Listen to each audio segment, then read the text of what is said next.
Somebody make sense of this basketball team because other than that, we just totally suck right now, and I don't know what the hell is going on.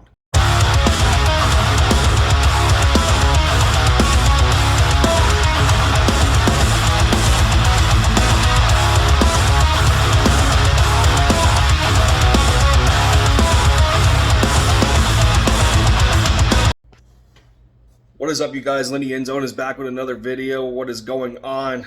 I gotta talk about my Dallas Mavericks again because this is getting ridiculous. So, there is a reason that I gave this at least a little over a day to settle in because I knew that it wasn't going to last very long. On, what was it? Thursday. So, yesterday or Wednesday. I can't keep track. Wednesday, we played the Atlanta Hawks, and fortunately, we ended our 6-game losing streak. They did not have a very good first half. They played very sloppy, especially defensively. Just the way that Carlisle coaches this team, I don't get it sometimes. The big men on our team just a lot of times have no defensive presence down in the low post, because I've in total for this game I've counted at least 6 or 7 alley-oops that they've given up over just careless defense of watching the lob go up. And I've counted at least a couple of times that Porzingis at 7'2", at least 7'2", 7'3", can get his big hand up and deflect the pass to disrupt the alley-oop from being converted. And the reason I am so irritated is that this team just can't, when they flip the switch on, they can't seem to keep it on. One game, they flip the switch. The next game, they turn it back off.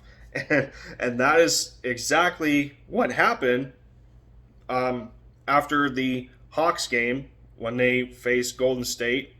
They took a beating. I think the score was 147 to 116 off the top of my head. And I don't get it. I really don't get it. The minutes management of Carlisle, the on and off defensive presence that the guys, especially around the perimeter, I'm talking guys like Josh Richardson and Jalen Brunson, Trey Burke, Dorian Finney-Smith. He did a great job on Trae Young against Atlanta the other day. Did a great job. Trae Young had one of his lowest scoring totals of the night against Dallas, for that matter. He had one of his lower scoring totals. They did a great job on him. A lot of double teams were in there. He didn't know what to do with the ball at some cases. They didn't give him space to shoot his long distance threes, thinking he's Steph Curry when he's really not. And but let me make sure that I have the right box score up here so I can get an idea quick. This is the issue that I have, though, at the same time. We are the 7th worst defense in the league. Reason being is, one, there's no identity defensively as far as guarding the perimeter. Too many times I seen, let me get this right. Too many times I seen in the Hawks game where you got guys like Kevin Huerter and John Collins and Trae Young. Even though Trae was covered pretty good, he still got up 3 of 8 from 3, which is okay, 38%. That's a little below average. But you got guys like John Collins, who, by the way, went 35 and 12 yesterday, or yesterday, excuse me. This was a Wednesday game. 16 to 21 from the field because of poor defense. I'm telling you, I don't understand it, but they still manage to hold them off for one because Dallas definitely had a better second half than the first half. I don't know why this team can't play 4 quarters of basketball. It's beyond me because when I watched them in towards the end of the third, especially going into the fourth, early in the fourth quarter, they played like they wanted to win the basketball game. Porzingis was getting what he wanted. Very good decisions as far as where he chose his shots. A lot of easy mid-range banks, swishes, using his mismatches. He put Clint Capella on quite a poster. Man, I jumped out of my chair for that one. Luka was a little bit smarter with the basketball. He still had 4 turnovers that game, and granted, that's going to come when Luka is as ball dominant as he is when he's on the floor, especially when he recorded 14 assists that game. Luka does what Luka does. I don't have a problem with him. And sometimes his complaining to referees, sometimes it's justified, sometimes it's not, because the refs were pretty bad that game. They gave some stupid calls to the Hawks that we ended up not getting. There was some fouls missed. Whatever. It is what it is. You can't play the game, hoping for a foul. You can't play the game like that. You gotta, you just gotta continue to stay aggressive. That was the mentality of the Mavericks, and especially in the second half. They were very aggressive, kept attacking the basket. Hardaway Jr. got red hot. I think he hit at least 3 or 4 straight threes he hit in the fourth quarter.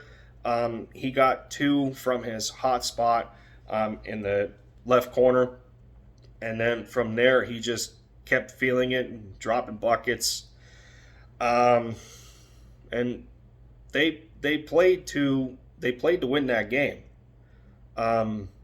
It almost seemed that they were going to, as Rick Carlisle teams like to do as of late, they like to blow these fourth quarter leads of, 6 to 9 points, and the other team gets to within 2 or 3, and they somehow choke and lose. Well, didn't happen. We ended up taking them. We won by 6. The team wanted to win. And then we go play Golden State the way we do and get demolished. And why is that? Well, just based on the box score here, I don't get it. This is the biggest thing that irks me. So, Boban, Wesley Iwundu, Josh Green, and somebody else that I'm missing, but those 3 did not play against the Hawks. The starters got most of the starters got either 35 minutes or more. I know Luka was at 37. I think KP was at 34. Hardaway Jr. was even at 30 minutes coming off the bench. So I don't understand, and I get it. Golden State was missing 2 of their centers, especially Kevon Looney and I think James Wiseman. They were losing them too. So Golden State didn't have a true center, in which case you would think that, if Porzingis is healthy enough, that he would see over 30 minutes. He had about 6-7 fewer. He played 25 minutes. He wasn't that great. He was great from 3. He was 5 of 8 from beyond the arc. I'll take it. But this is what I don't understand. You're giving bench players that didn't play the previous game, you're giving them about 5.5 minutes for really no reason. Willie Cauley-Stein gets only 5 minutes. So instead of taking advantage of a team that doesn't have size on the post, you think it's a good idea to put guys out there that rested the previous game.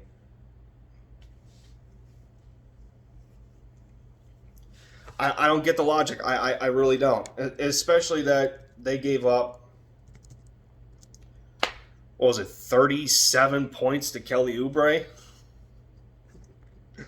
37 to... No, he had 40. I don't get it.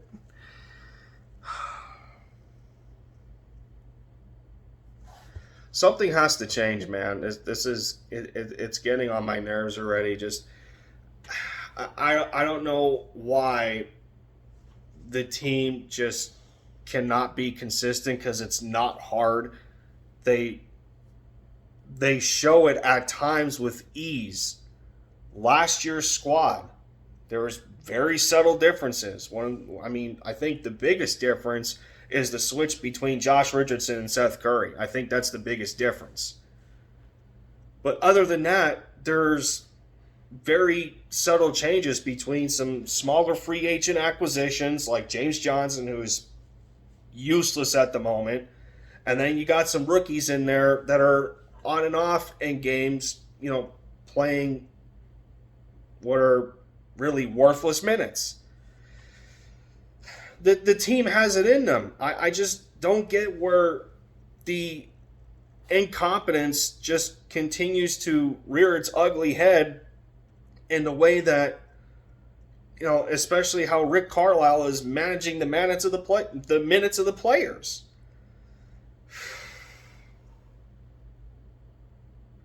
Just to think, I got all excited. The 6-game losing streak was over, and maybe this is the time where everybody steps up, helps Luka. We lock down better on defense and just be a contender in the West again. We're almost a quarter of the way, if not a little over a quarter of the way through this season, since it's shortened to 72 games. And we're sitting at 9-14. Something's got to give, man. Something's got to definitely give. But we got another crack at Golden State tomorrow, 8:30 game. I'm really hoping that they get a grip on this situation and have something consistent enough to where Luka has the help he needs more often. Man, I'm lost for words at this point. Honestly, I'm lost for words. But yeah, so let me know what you guys think. I honestly, I know it's early, but I honestly feel that we should have kept Seth Curry right now over Josh Richardson, because he's and I get it. Josh has had a connection to Luka. There's a little bit of chemistry there. I get it. But he's a good free throw shooter, and that's just about all I can really say. When he's playing good defense, he's playing good defense. And I'll give him that too. But he's just not consistent enough right now. Nobody's really consistent enough. Which reminds me, when are we going to get rid of Dwight Powell? I'm tired of this guy. I'm tired of this guy giving us less than 5 points in 15 minutes of play. He played 14 minutes yesterday. 4 fouls, 1 point.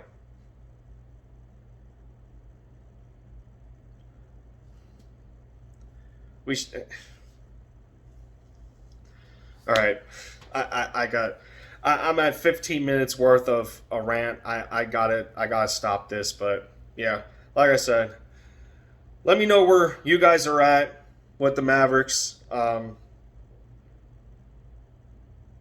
are your thoughts on what we can do to improve? But like I said, there needs to be a player consistency. There needs to be a coaching consistency, and Luka can't continue to do this by himself. I'll give props to Porzingis.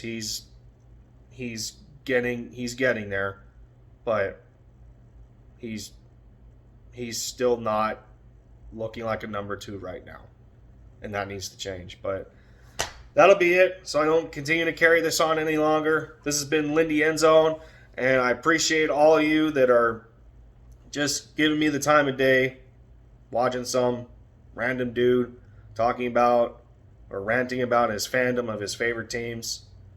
Appreciate it once again, and I'll catch you guys later.